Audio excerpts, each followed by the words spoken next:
qophii Dr.google shooti arra keessummaa isinii qabna keessummaan kun Dawite Mekonne as Osfana yookaan Oromoo Soccer Federation jirra. Dawitiin akkuma beektan artistii Oromoo beekama ammallee daayireektara entertainment bakakkaa entertainment jedhan. Mee Dawit arra odoo yeroon biraate kophaa kee jirta Minnesota Oromoon baay'atee isteediyeemii guutee akkuma argitu bitaa mirgaan kubbaan taphatamuu jira uummanni dhufee gammachuu akkamii si dhaga'ama? Wanni keenya yeroo hedduu waggaarraa waggaatti dabalaadhuma deema. Kana qofa miti akka tiyyatti inumaatu magaalaa Oromoon 40,000 30,000 olitti argamtu kana keessatti namni amma kana abamuun iyyuu anaaf namni baay'ee yaadu because guddina keenya irraa kan kaase immoo waggaa waggaatti dabalaadhuma deemaa jira. Kanaaf gammachuu guddaadha. Waggaa dabre amma nama kana baay'atu nagarree waggaa kana immoo baay'ate waggaatti aanu immoo target centeritti goonaa jechuudha yoo rabbi jedhe istaadiyeemii guddaa keessatti. Yaa dhuguma ani waggaa kurnan darbe keessaa guyyaa tokko hafeen beeku progressii jiru namoonni baay'atanii dhufuudhaaf primary goaliin isaati namuu kubbaa odoon ta'in iyyuu namni akka wal argu asitti nama hin beekne nama durii kan wajjin turre bakka kan wajjin turre biyyatti kan wal beekne asitti wal arguu waan guddaadha. Haa ta'u malee akka nama arguu jirutti namni baay'ee dabalee jira namni populationiin akka malee dabalee jira. Progressiin ati bakka ammaa argite maal si fakkaata? Dhugaadha amma yeroo agartee yeroo kubbaa kana waggaa waggaatti yeroo kubbaan kun ta'u kubbaa laaluuf miti yookiin nama kubbaa taphatu osoo hin ta'in dhugaadha ijoollee warri kubbaa taphatan kun ispoortiin wayyaa ta'u malee entertainmentii keessa jira garuu bakka tan yeroo dhufu yeroo baay'ee namootan kanaan dura argine faan arguu dhufa maaliif waan kun waan Oromoo uummata Oromootiin walitti qabudha. Anamma akka ispoortii ta'e kan hin fudhadhu kun uummata Oromoo bakka adda addaa jiru kana walitti qabaa jirra every year si galee kun immoo gammachuu keenyadha maaliif wanni addunyaa kanarratti Oromoodhaaf hafte North America kana keessatti wanti Oromoo walitti fiddu ispoortii kanadha si galee wanni ammaaf qabnu kawaa tokko waan siyaasaa waan tokko of keessaa hin qabaanne tokkittiin kun karuuti qabnu ispoortii kanatu walitti nu qabaa jira. Kanaaf agartee jabaachuu qaba Osfaanaa kanas jabeessuu qabna. Galatoomas jechuun qabna jechuudha akka tiyyatti so gammachuu guddaan qaba.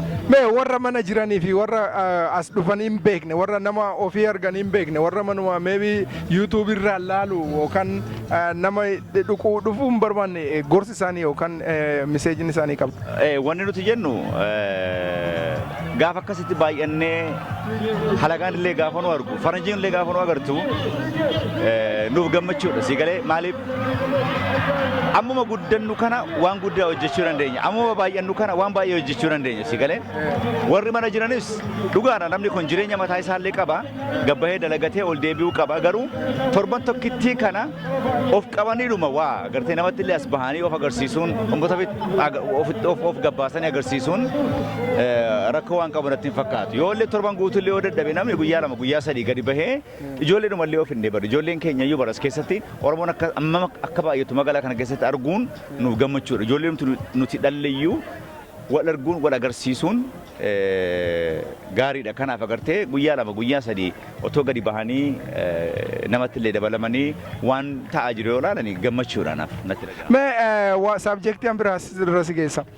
Oromoon waggaa 5 darbee fi qabsoo tokkummaa irratti Oromoon tokko haa taanu amantiidhaan lagaan addaa waliin fuunu tokko haa taanu jedhanii qabsoon irratti qabsaa haa jiran suni amma ta'e amma fiixan ba'ee sitti hin fakkaatu?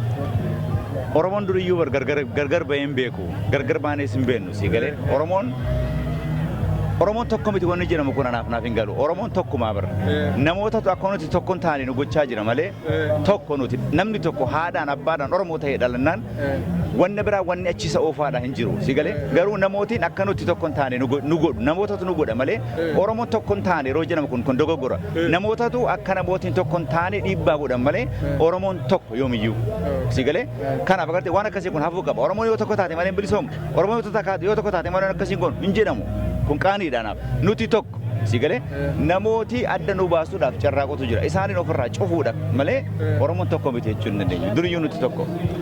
Waan biraa immoo piroograamii haaraa bakka entertainment jedhuun dhufte bakka entertainmentiin piroograamiin amma jidduu kana nuu qabdu maali hundi keenyaa TV duuba interneetii duuba teenyee seegna mee waan haaraa maal qabdu. Bakka entertainment amma namni illee baay'ee ilaalaa jira amma yeroo jalqabu akkuma qoosaatti jalqabame garuu amma waan gaariirra jirra kanaaf agartee nullee nama serious gochuu barbaanna sigalee waan dur jookii yookiin akka taphaa ta'e tokko amma irratti jabeessinee entertainment kana achi gas ol siiqsuu barbaanna sigalee amma ta'e tokko because nuti siyaasaan barbaannu waan nama taphachiisu waan nama kofalchiisu waan nama ajaa'ibsiisu namooti kan keenyallee namooti bebbeekamoo ta'an warra kitaaba kataban warra fiilmii music warra walaloo fi yeedaloo kataban namoota akkasiidhaa gadi finnee beeksisuudha hojiin keenya so entertainment irratti indoo so nuti waanuma gaarii tokko goona jedheetanii yaada gara fuuldura. Bakka entertainmentiin ani yeroo hunda ilaala na jala darbeen beeku wannaati boosti goote jechaan. Faniidha atis faniidha boo atis faniidha entertainmentichi namni ati dhiyeessitis wanni ati dubbattus everything is funny. I mean mee ati duriyyuu si beekaa obeessu ootaniif at least waggaa 11 dura si beekaa faniidha all the time.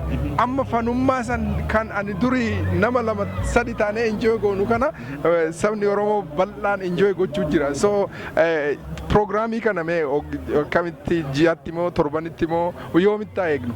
Nuti akka yaada keenyaatti torban irraa gochuu barbaanna garuu waan kun agartee voluntarily hojjenna malee waan agartee kafaltii takkanuu kafalamee irra teenyee namaaf kafallee hojjechiisaan jirru si galee ani anytime hojjechiisan garuu warri na gargaaran kaan hojii qaba kaan waan adda addaa qaba kanaaf leettaan yeroo baay'ee torban lamattis torban sadiittis ji'a tokkottis ji'a lamattis torbanitti guyyaa lamas guyyaa dhufnu qabna si galee kanaaf amma hanga dandeenyutti garuu kana booda warri wajjin hojjennu kanayyuu walitti dhiyaachaa hojjechuu yaalla amma at least torbanitti guyyaa tokko kan gaggabaabbatee illee haa ta'u. Gaggabaabbatee illee haa ta'u maaliif kompiitara duuba teenyee seeguu jirra daawwitiin waa fidee laata jennamtu hin turte nu jala mee dafiiti waan ta'e fiduudha yaaliin ati godhuu jirtu kan maal. Amma hin finna maaliif waan dandeenye goona yeroo baay'ee kanaaf uummanni Oromoos haga danda'ame haanu eegus haanu deeggarus kanaaf agartee waan danda'ame hanga dandeenye goona jechuudha. Dawite horii bul. Eebbifam. All right. Cheers.